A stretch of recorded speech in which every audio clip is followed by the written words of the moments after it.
All right. Hi, my name's Melissa. I'm going to be reading Great Joy by Kate DiCamillo.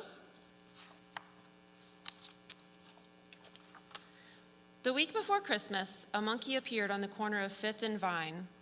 He was wearing a green vest and a red hat, and with him was a man, an organ grinder, who played music for the people on the street.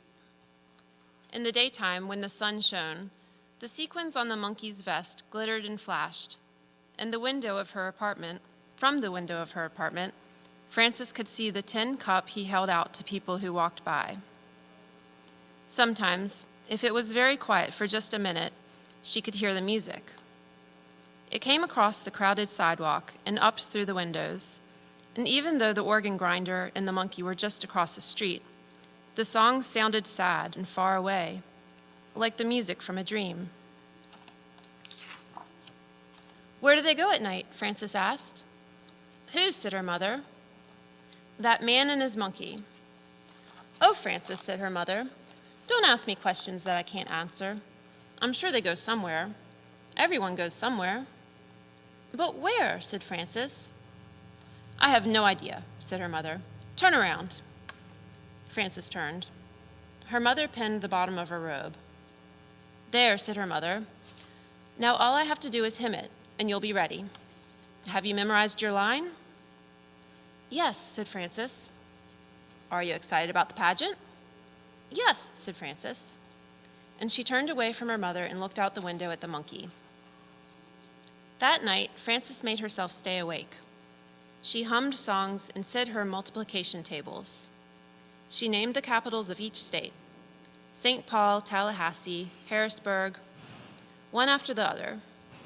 Every time she felt as if she might fall asleep, she shook her head and pinched her arm and opened her eyes wide.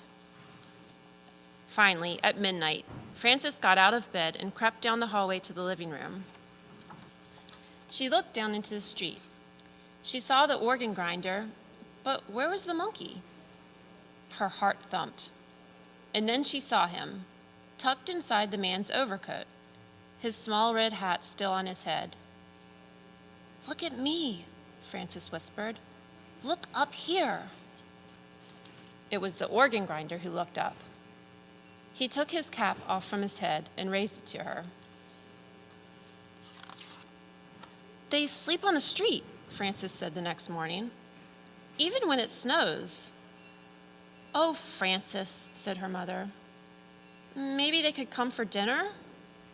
"No, they can't come for dinner," said her mother. "Why not?" "They're strangers, that's why. Eat your breakfast, Frances. You've got a big day ahead of you." All that day it snowed, but by evening, in time for the pageant, the sky cleared. The snow was so deep that Frances had to wear her boots for the walk to church. The organ grinder and the monkey were still on their corner. Frances ran up and put a nickel in the monkey's cup. "I'm going to be in the Christmas play tonight," she said. "I get to wear wings and have one line to say. Do you want to hear it?" "Frances," her mother said, "we're going to be late. Let's go."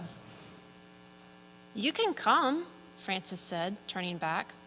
"The play is at the church. It's just down the street. You can both come." The organ grinder smiled at her, but his eyes looked sad. At the church, everyone else was already in costume.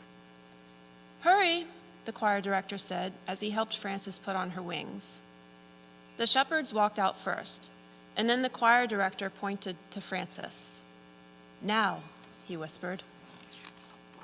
Frances stood very still. She opened her mouth, but the words would not come. "Say it," whispered one of the shepherds. "Say it," hissed an angel who did not have any lines of her own. The camel, which was really two people, swayed nervously back and forth. But Frances could not speak.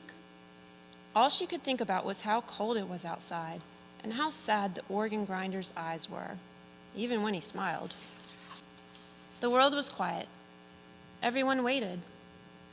Then, at the back of the sanctuary, a door opened. Frances smiled. "Behold," she shouted, "I bring you tidings of great joy." And because the words felt so right, Frances said them again. Great joy. The end.